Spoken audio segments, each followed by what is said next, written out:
Hello students, my name is Poonam Dua. I am from MN Education Academy of Literature, and today we are going to cover large content important for UGC NET students in two short videos. This is the greatest American novels.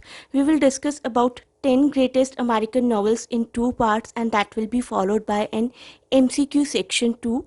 So please do watch the whole video carefully and note down each minute point that can be very useful for your exams. इस channel को share and subscribe करिए जिससे कि आपको important literature information regularly मिलती रहे। अब मैंने पिक किए हैं कुछ पर्टिकुलर 10 नॉवेल्स 1850 से लेकर 1987 तक। First novel the scarlet letter and the last one in this list Beloved by Toni Morrison. सभी नॉवेल्स बहुत ही फेमस हैं और इस लिस्ट में मैंने एक बहुत famous novel the great Gatsby को इंक्लूड नहीं किया। द रीज़न इज़ मैंने रिसेंटली फिट्जजेरल्ड की बायोग्राफी डिस्कस की है जिसमें ग्रेट गैट्सबी को अच्छे से डिस्कस किया गया था। I will provide you the link in the description. और इन सभी नॉवेल्स का आप लोग क्रोनोलॉजिकल ऑर्डर भी ध्यान रखना क्योंकि क्रोनोलॉजी से रिलेटेड बहुत क्वेश्चंस रिसेंट एग्जाम्स में आ रहे हैं, तो मैंने स्पेसिफिकली क्रोनोलॉजिकल ऑर्डर में ही आपको प्रोवाइड किया है ये पूरा वीडियो। बात करते हैं one of my favourite the scarlet letter, a romance work of historical fiction by American author Nathaniel Hawthorne, जिसको कि पब्लिश किया गया था 1850 में।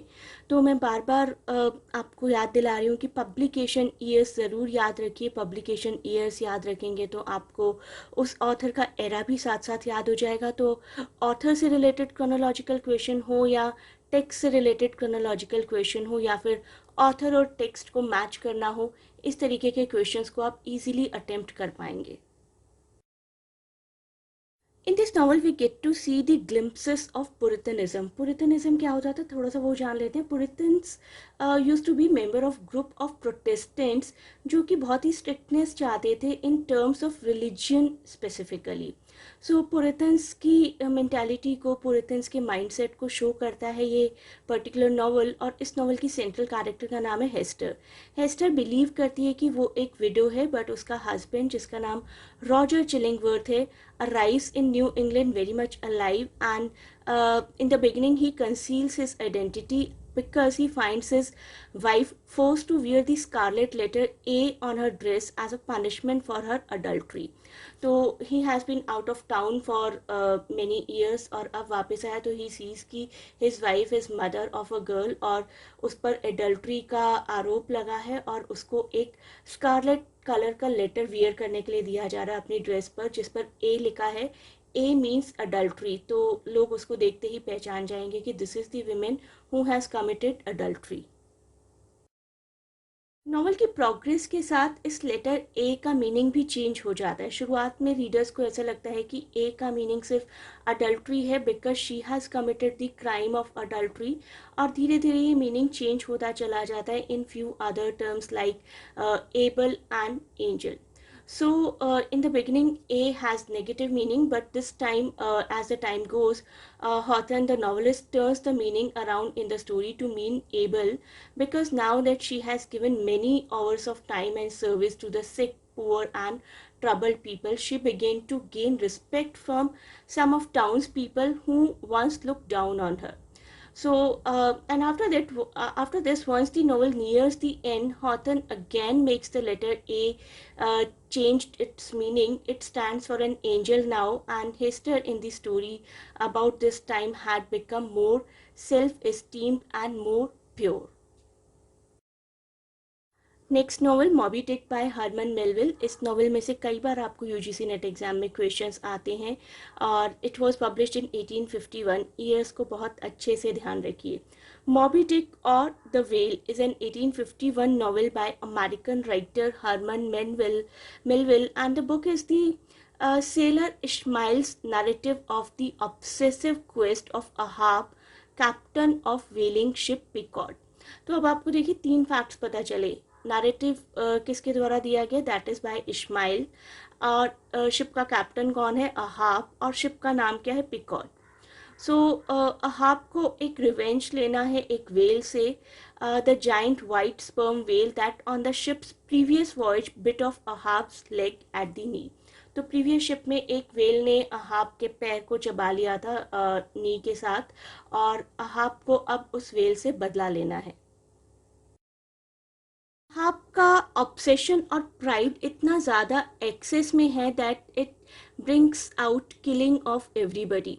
Killing Moby Dick brings about his own death as well as those of all crew members, but one of his crew member Ishmael is saved. So Ishmael is the only surviving crew member of the Pequod the ship, and Ishmael is the narrator of the book as well. Next one adventures of Huckleberry Finn 1884 का novel है ये। Adventures of Huckleberry Finn is a novel bye mark Twain which was first published in UK in December 1884 and in United States in February 1885. Novel की setting Missouri की है during 1840s। Young Huckleberry Finn, और जिसको short में हक fin भी कहा जाता है, is fearful of his drunkard father and yearning for adventure he leaves his foster family and joins with a runaway slave Jim. तो हक्कलबेरी नाम का एक कैरेक्टर है, वो is the titular character, central character, जिसको अपने ड्रंकन फादर से बहुत डर लगता है, और उसकी एक फॉस्टर फैमिली भी है जिन्होंने उसको अडॉप्ट किया हुआ है। उस फैमिली को भी छोड़ देता है because Huckleberry Finn is basically looking for adventure, not the simple boring life. तो he meets a runaway slave जिसका नाम जिम है, और पूरी स्टोरी बेस्ड है जिम और हकलबेरी फिन के एडवेंचर्स पर, और they try to run towards a slavery free state, क्योंकि जिम एक स्लेव है, और अगर जिम भागा हुआ है तो that is illegal as per the law of that time. So both of them want to run to such a state which is free from slavery. इस नॉवल के बारे में अर्नेस्ट हेमिंग्वे द्वारा दी गई एक बहुत ही फेमस कोट है, all modern American literature comes from one book by Mark Twain called Huckleberry Finn. Ernest Hemingway famously declared the statement in 1935. Okay, the fourth one, Light in August, 1932 novel by Southern author William Faulkner, very famous American author. इस story का central character है लेना Grove. लेना Grove, a pregnant lady in the very beginning of the story. She comes to a particular town in search of the father of her child. In 1920s, 20-year-old Lena Grove hitches a wagon ride to Jefferson, Mississippi, and she is pregnant and in search of Lucas Birch, the father of the baby. Title of Light in August is very interesting. The title refers to the fire of the house that is at the center of the story. The whole novel revolves around one event, the fire, which is visible for miles around and happens in August, and it shows light as well. So the novel's name is Light in August.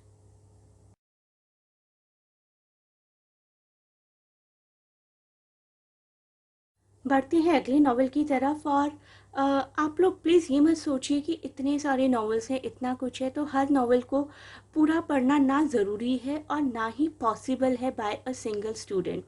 So read as per your interest. जिस भी genre में आपको interest आता है उसको आप पूरा पढ़िए, और मैं कभी भी नहीं कहती कि पूरा बिल्कुल मत पढ़िए, बट कई टेक्स्ट हैं जो कि आप नहीं पढ़ पाएंगे। इवन आई विल से कि 90% टेक्स्ट हैं जो कि आप पूरे नहीं पढ़ सकते फॉर योर प्रिपरेशन।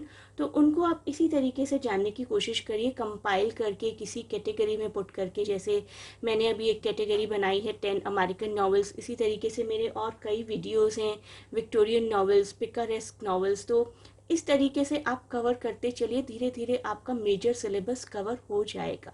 तो बढ़ते हैं अगली नॉवल की तरफ, विलियम फॉकनर का Absalom Absalom 1936। It is a novel by American author William Faulkner जो फर्स्ट पब्लिश हुआ था 1936 में। It takes place before, during and after American civil war, and it is a story about तीन families जो कि American south area में रहती हैं, with a focus on life of a central character जिसका नाम है थॉमस। विलियम फॉकनर की स्टोरीज में आपको क्रिश्चियनिटी का इम्पैक्ट बहुत देखने को मिलेगा और यहाँ पर भी हमारा टाइटल क्रिश्चियनिटी से ही रिलेटेड है. The title refers to biblical story of Absalom, a son of David who rebelled against his father, that time king of Israel, and was killed by David's general Joab in violation of David's order to deal gently with his son, causing a heartbreak to David. So the novel's name is Absalom. तो यहाँ दिए गए बाकी 5 novels को हम next part of the video में discuss करेंगे. Till then keep watching our channel and do share and subscribe. Thanks a lot for watching and best of luck for your exam from our academy.